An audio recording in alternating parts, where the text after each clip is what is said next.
In the early hours, before the nation stirred, a chilling decision thundered through the royal corridors. Prince Edward, usually silent, dutiful, and discreet, had acted in a way no one expected.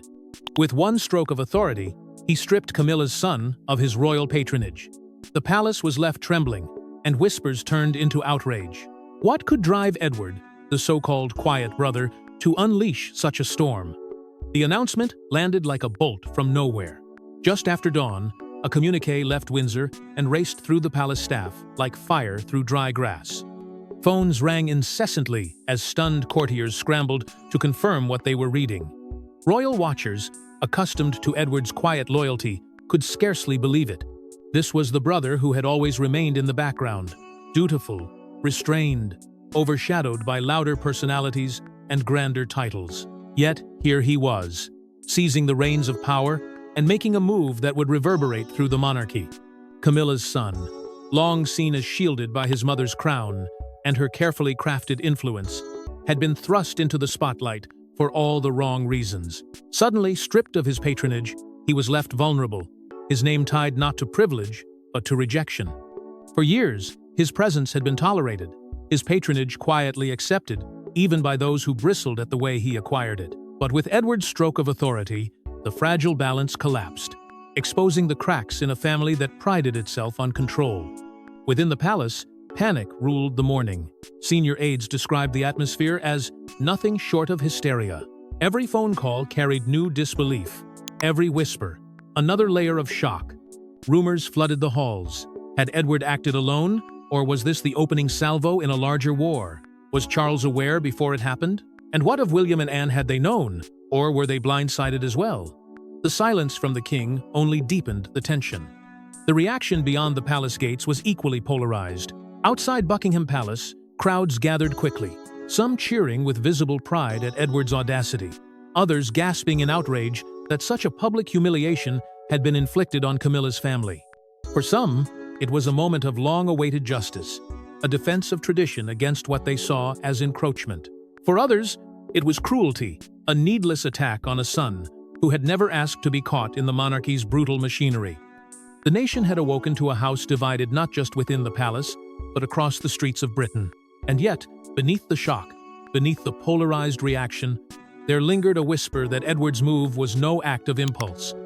It had the precision of something long prepared, planned for weeks, perhaps even months. This was not the outburst of a quiet brother snapping under pressure. It was a calculated strike, and that realization unsettled even those closest to him.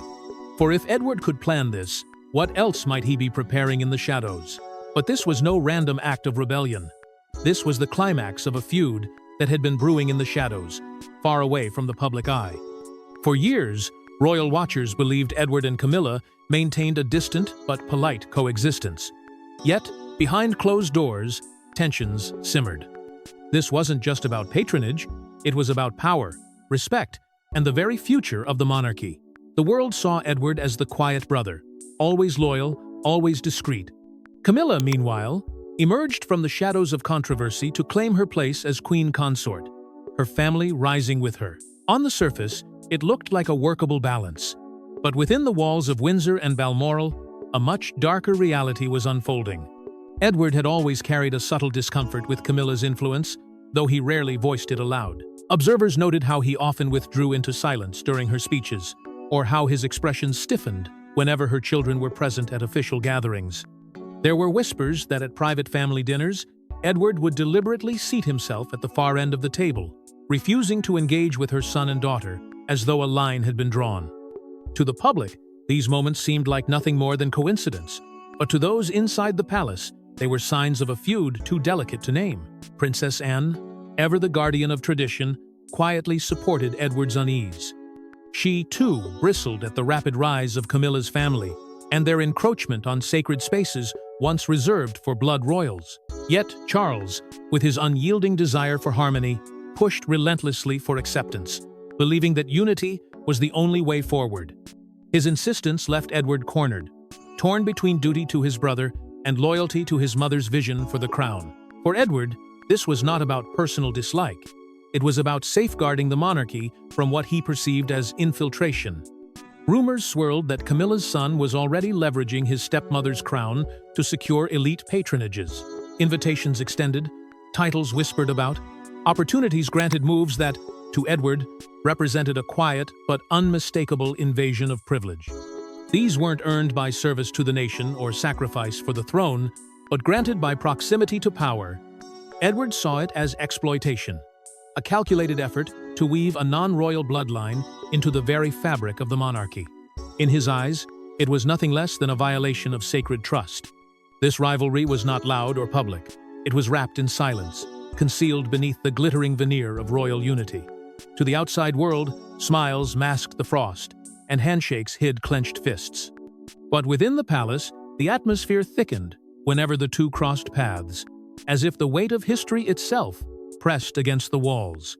Camilla fought to cement her family's place in the monarchy's future, while Edward resisted with the quiet determination of a man unwilling to let his mother's legacy be diluted. For years, the feud remained hidden, unspoken but ever present, simmering like a storm waiting for release. Each formal event carried tension. Each private gathering felt like a battlefield cloaked in civility. And though Edward had remained silent, his silence was not weakness. It was the silence of a man biding his time, watching, and waiting for the moment to strike. And yet, even this feud doesn't explain the dramatic strike, because the real turning point came from a betrayal Edward could never forgive. It wasn't the slow creep of influence that pushed Edward over the edge. It was a single act of betrayal, buried deep in palace paperwork, that he discovered when it was almost too late. For months, Edward had kept his distance, tolerating the whispers, ignoring the rumors, and allowing Camilla's family to bask in the reflected glow of the crown.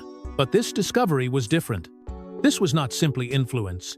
It was a theft of legacy, a rewriting of history, and an insult that cut to the very core of Edward's identity. Hidden within a bundle of routine documents, Edward stumbled upon a startling revelation. Camilla's son was quietly positioned to inherit a prestigious royal patronage, one that had been bound to Edward's own name and reputation for decades. The patronage was more than just a title. It was a reflection of service, tradition, and continuity. It symbolized a bond between the crown and the people, a bond that Edward had worked quietly to uphold with the same sense of duty his mother, Queen Elizabeth, had instilled in him.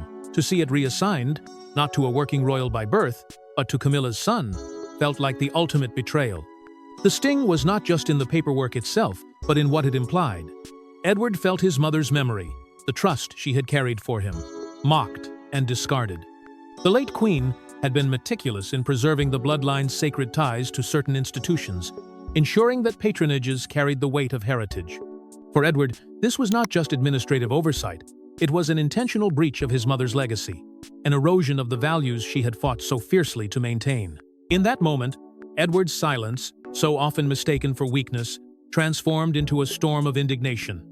Whispers quickly emerged that Camilla herself had lobbied Charles to approve the move. Some suggested she had framed it as a gesture of unity, a way of bringing her family closer to the crown, of bridging the old world with the new.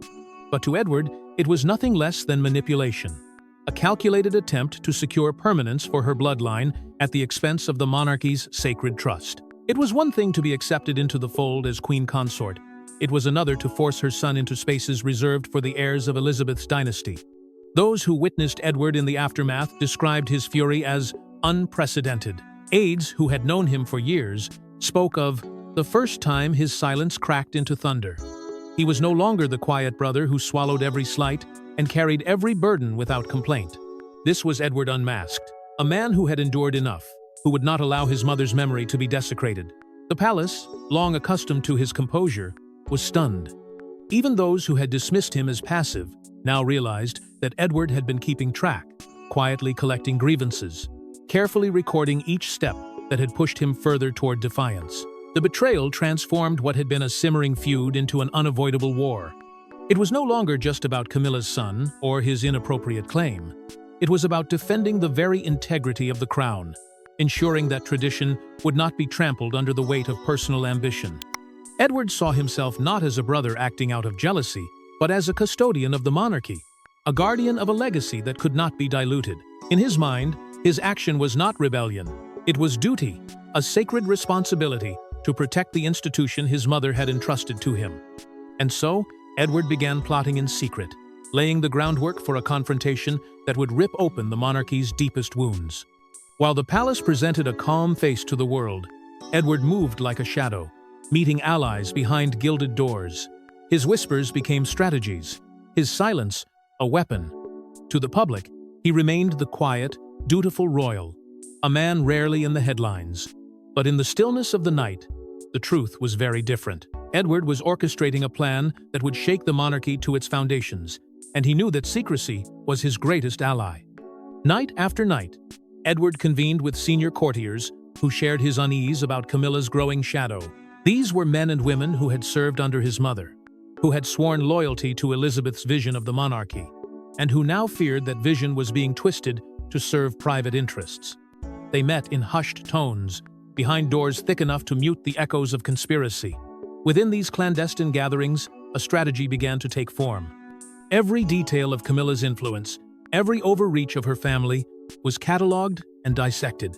It was not gossip, it was evidence. Edward was building a case, brick by brick, that would one day justify the strike he was preparing. At his side, throughout it all, was Princess Anne, described by those in the know as Edward's shield. She was blunt, fearless, and unwavering in her defense of tradition, and she provided the strength Edward sometimes struggled to show openly. Where he hesitated, she pushed. Where he remained quiet, she spoke. Their partnership became the backbone of the resistance against Camilla's encroachment. The siblings, united in purpose, were determined to protect what they saw as the crown's unshakable truth, that it belonged to the bloodline, not to those who entered through marriage. Hints of support also came from William, though more carefully and at a distance. He understood the dangers of openly siding with Edward, but he too recognized the threat posed by the patronage shift. For William, the monarchy's future depended on credibility. If Camilla's son was allowed to secure such a powerful role, it would send a message that personal ties outweighed duty, and that the royal name could be reshaped for convenience. Privately, William lent his quiet approval, but publicly, he remained guarded, knowing that his moment to act would come later. Even palace staff became part of Edward's growing web of secrecy. Hidden memos circulated among trusted hands, cloaked in vague references and cryptic language. Some referred to the cut, a coded phrase that carried weight among those who knew the truth. Others hinted at the severing, as if forewarning the day Edward would make his decisive move. These whispers were enough to instill both fear and anticipation, leaving even the most loyal courtiers unsure of how far the plan would reach. All the while, Camilla's family remained oblivious. Confident in their growing acceptance, they moved freely, unaware that every step was being watched, every action recorded. They believed Edward's silence meant surrender, but in reality, his silence was the sound of a trap being set. Each quiet conversation, each discreet meeting, tightened the net around them, preparing for the moment of exposure. The secrecy itself became part of the drama, a gathering storm that no one outside the inner circle could predict. The palace, outwardly serene, was in truth a chessboard, and Edward had already moved his pieces into position. He had waited patiently, crafted his alliances, and steeled himself for the inevitable collision. Every day that passed brought him closer to the moment when silence would end and revelation would begin. But when the trap was finally sprung, it wasn't just Camilla's son who was exposed, it was the entire royal family, forced to choose sides. The morning of the announcement was chaos incarnate. Shouts echoed in the palace, alliances fractured, and for the first time in decades, the royal walls themselves seemed to shake. What had begun as a quiet decree, signed and sealed in Edward's understated style, erupted into a storm the monarchy had not witnessed in generations. No carefully crafted statement, no polished press release could contain the fury that coursed through the palace halls. In those first few hours, the battle lines were drawn not on parchment, but in raised voices and unrestrained emotion. Camilla, blindsided and humiliated, confronted Edward directly. Witnesses would later recall her voice, sharp with disbelief, as she accused him of striking not at her son, but at her dignity as queen. "You've humiliated my family," she reportedly shouted, her composure shattering under the weight of outrage. To her, Edward's act was not a matter of tradition or protocol, it was deeply personal. It was a public declaration that her children, no matter how close to the crown she stood, would never truly belong. For Edward, that had been the point. For Camilla, it was betrayal of the cruelest kind. Caught between the two stood Charles, torn in a way that exposed the fragility of his reign. His wife wept in anguish, demanding loyalty and defense, while his brother stood firm in his conviction, embodying a principle Charles himself had often spoken of but never acted upon. It was the most agonizing of choices, the bond of marriage versus the weight of legacy. To side with Edward was to wound his wife. To defend Camilla was to betray the institution his mother had built. In that paralysis, Charles became a silent figure, his indecision deepening the fractures rather than healing them. William, usually the one to bridge divides, remained silent. Yet his silence was not neutrality. It was tension, heavy and unmissable. Those present described him as visibly shaken, his jaw set, his eyes fixed on Edward as if silently urging him to hold the line. Though he said nothing, the message was clear. William recognized the danger of allowing Camilla's family to embed themselves into the monarchy's inner core. Across the room, Anne spoke without hesitation. She openly supported Edward's decision, her voice steady and unflinching. In her, Edward found reinforcement, a sister unafraid to say aloud what others whispered in private. For royal aides, it was a scene unlike any other.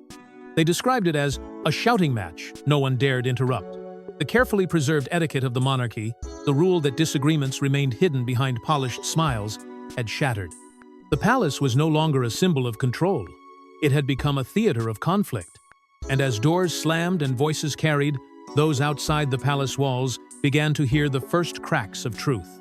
Within hours, the public caught wind of the confrontation. Leaks slipped into the press, fueling wild speculation. Headlines screamed of betrayal, family warfare, and the monarchy tearing itself apart. Outside, crowds gathered, some cheering Edward for his courage, others furious at the spectacle of division. It was no longer simply about patronage, it was about loyalty, blood, and the legitimacy of the crown itself.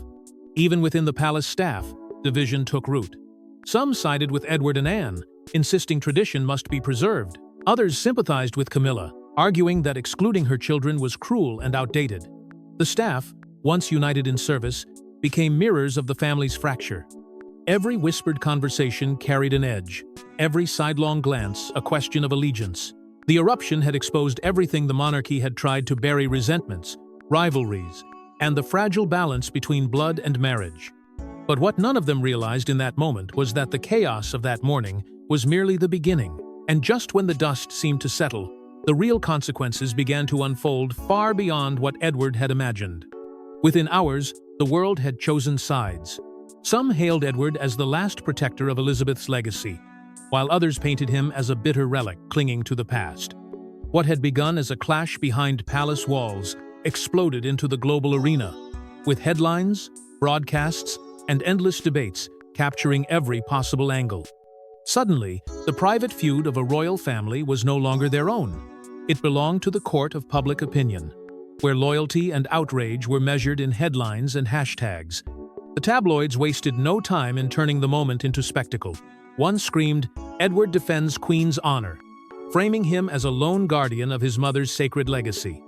Another countered with, "A brother's betrayal," painting him as a man who had stabbed Charles and Camilla in the back to satisfy his own wounded pride.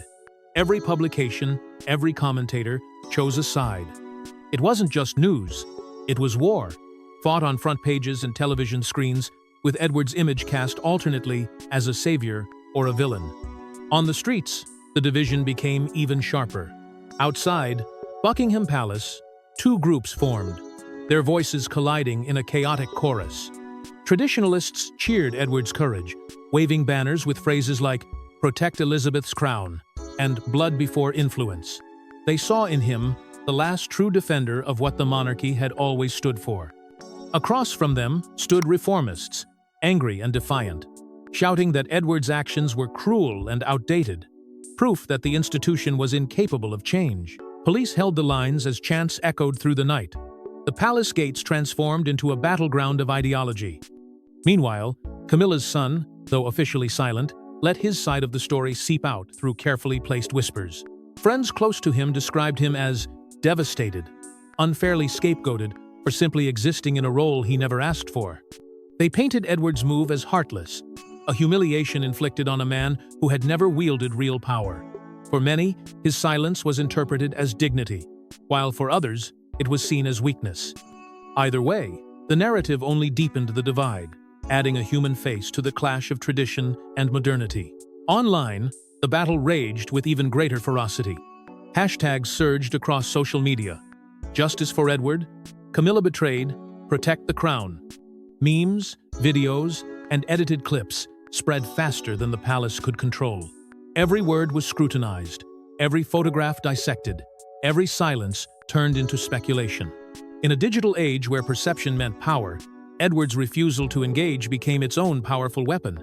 His silence was louder than words, allowing the storm to swell unchecked. His image sharpened into that of an unflinching guardian. Yet behind the noise lay a darker truth. This was no longer about one man, one patronage, or one family's humiliation. It had become an existential debate about the monarchy itself. Who truly belonged? Was bloodline the ultimate requirement, or could influence and proximity to the crown reshape tradition? Was Edward preserving sacred order, or was he clinging to a past that no longer fit the world? These questions rippled through drawing rooms, political chambers, and dinner tables, splitting households just as it had split the palace. The monarchy, long accustomed to presenting unity, was now exposed to a world that demanded answers. For the first time in years, its survival felt not like an assumption, but like a question. And while the world screamed its opinions, inside the palace walls, the pain of those most affected was just beginning to surface. But behind the headlines and hashtags, a more intimate drama unfolded. The private pain of a son stripped of status and a mother left powerless. Beneath the grandeur of her crown, Camilla's walls were crumbling. For the first time since becoming queen, she found herself powerless, not as a monarch, but as a mother. The woman who had weathered decades of public criticism, who had endured whispers of scandal and the cold glare of disapproval, was suddenly undone by something far more intimate: the humiliation of her child. What Edward's decision had stripped from her son was not just a title. It was dignity, security, and belonging. And for Camilla, no crown, no jewels, no throne could shield her from that wound. Behind closed doors, the mask of composure shattered. Private accounts from within the palace spoke of Camilla in tears, her voice trembling as she confided in her most trusted ladies-in-waiting. She was said to ask, again and again, how the monarchy could allow such cruelty, how her family could be cast aside as though they had never mattered. The image of the smiling queen, so carefully constructed for the public, was gone. In its place was a mother undone, grasping for comfort and finding only silence. Her desperation turned to Charles, the one man who could have changed the outcome. Yet she found him paralyzed, trapped between the anguish of his wife and the unyielding conviction of his brother. Charles's silence, intended as neutrality, was to Camilla the deepest betrayal of all.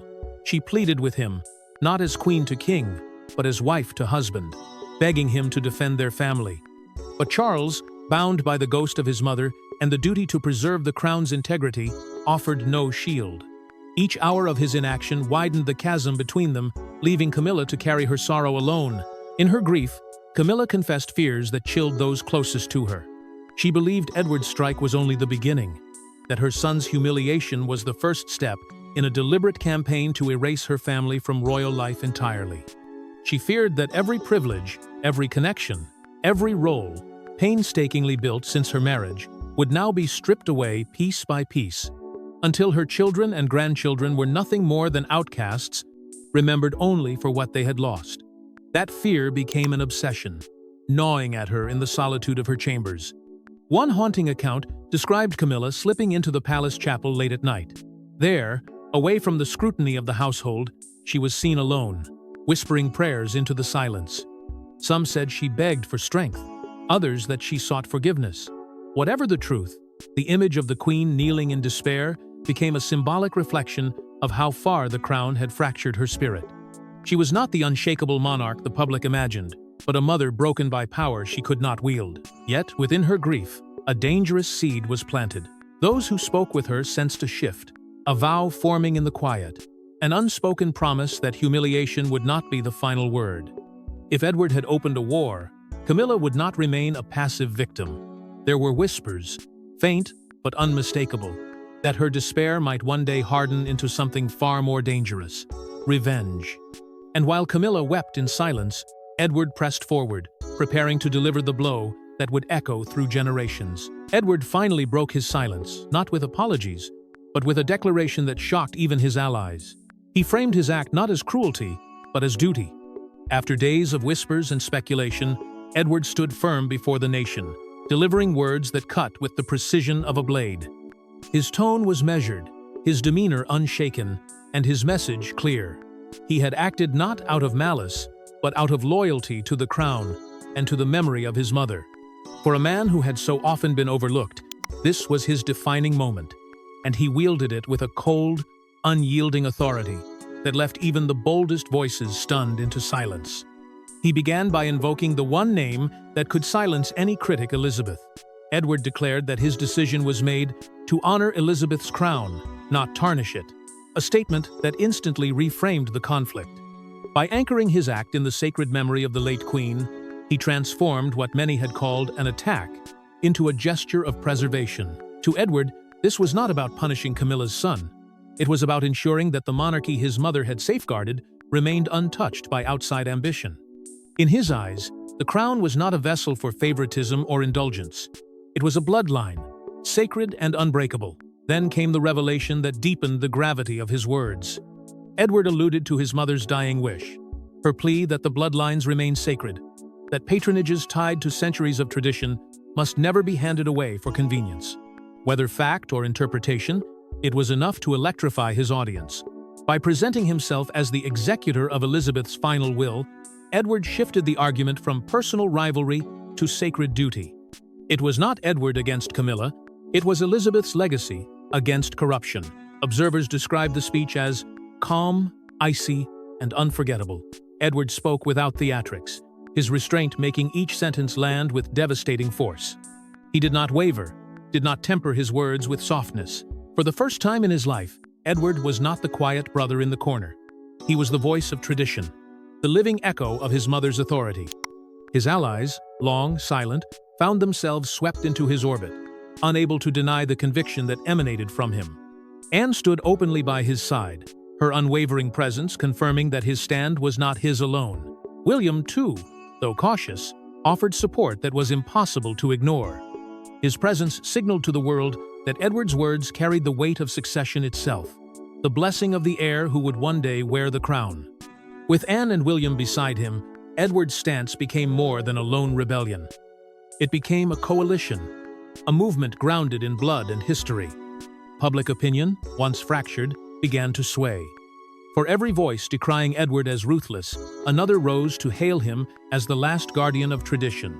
Some who had mocked him as irrelevant now called him heroic. In a society torn between modern inclusivity and the preservation of sacred heritage, Edward's declaration tipped the scales, if only slightly, toward the side of the old order.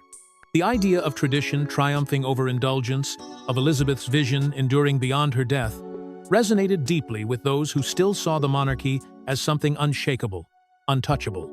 Yet for Camilla, the speech was not a declaration of duty, but an escalation of betrayal. Edward's calmness, his invocation of Elizabeth, his alliance with Anne and William, it all deepened her sense of isolation. To her, he had not only humiliated her son, but turned her into an enemy of the very crown she wore. Each sentence, each icy phrase, seemed to sever her from the family she had fought so hard to be part of. And within her heart, grief gave way to resolve. But Edward underestimated one thing: the resilience of Camilla herself, who refused to let the story end here. The monarchy stands at a crossroads. Edward's strike has redrawn the royal map, but what comes next could either save the crown or burn it to ashes. What began as a single act of defiance has spiraled into a crisis of identity, forcing the House of Windsor to confront questions it has long evaded. Every crown in history has faced its reckoning, and now it is Britain's monarchy that teeters on the edge, its future suspended between duty and destruction. Already, whispers spread that Camilla is plotting her quiet revenge. Though broken in public, she is said to be rallying allies behind the scenes. reaching out to sympathetic courtiers, influential politicians, and even foreign dignitaries who see her as the softer and more modern face of the monarchy. She knows Edward's strike has weakened her, but she also understands that power is not lost in a single moment. It can be rebuilt, one ally at a time. For Camilla, the humiliation of her son is not just a personal wound, but a declaration of war, and her resolve hardens with each passing day. Caught in the middle of this looming clash is William, the heir who cannot escape the weight of legacy. He stands torn between Edward's call to preserve tradition and Camilla's push for modern inclusion. To side fully with Edward would cast him as unyielding, rigid, perhaps even cold. To lean toward Camilla would risk alienating those who demand that Elizabeth's bloodline remain untarnished. His silence is not neutrality. It is a pressure cooker, one that threatens to explode the moment he is forced to choose. And that choice, when it comes, will shape not only his reign, but the very survival of the crown itself. Then there is Charles, the king who says nothing, whose silence has become its own haunting symbol. Once seen as a figure of continuity, his refusal to act now reads as paralysis, a monarch trapped by indecision. To some, his silence is a strategy, a way of allowing time to settle the storm. To others, it is cowardice, proof that he cannot balance love for his wife with loyalty to his family's sacred duty. His quietness leaves a vacuum, and in that vacuum, Edward and Camilla's battle only grows louder, more dangerous, and more divisive. Edward, for his part, knows the weight of what he has unleashed. He is no fool. He understands that this strike cannot be undone. Once tradition has been defended with such force, there is no return to harmony, no quiet reconciliation. He has lit a fire that cannot be controlled, one that will burn through every corner of the monarchy before it finally settles. And yet, in his mind, this is the only path. He believes he has preserved something sacred, even if it means sacrificing peace within his own family. Beyond palace walls, the public wavers, unsure whether to rally or recoil. Trust in the monarchy falters, though fascination remains unshaken. The nation is divided, each household echoing the debates that rage in the press. Is Edward a savior or a saboteur? Is Camilla a victim or a manipulator? And more importantly, can the monarchy withstand the fractures now laid bare? What was once unquestioned tradition is now an open wound, dissected in living rooms, newspapers, and online forums across the globe. The crown has never felt so fragile, and yet, never has it gripped the world's attention with such intensity. For all the fury, all the division, one truth rings louder than any other. This moment is not an ending. It is the beginning of something darker, something more volatile. Every monarchy that has survived has done so at a cost, and Edward's act is a reminder that the crown demands sacrifice, sometimes of unity, sometimes of peace, and sometimes of love itself. And as the palace doors close, one truth remains unshakable. Edward's strike against Camilla's son was not the end of the story. It was the opening act of a battle for the monarchy's very soul. Thanks for watching. Don't forget to like and subscribe, and we will see you in the next one.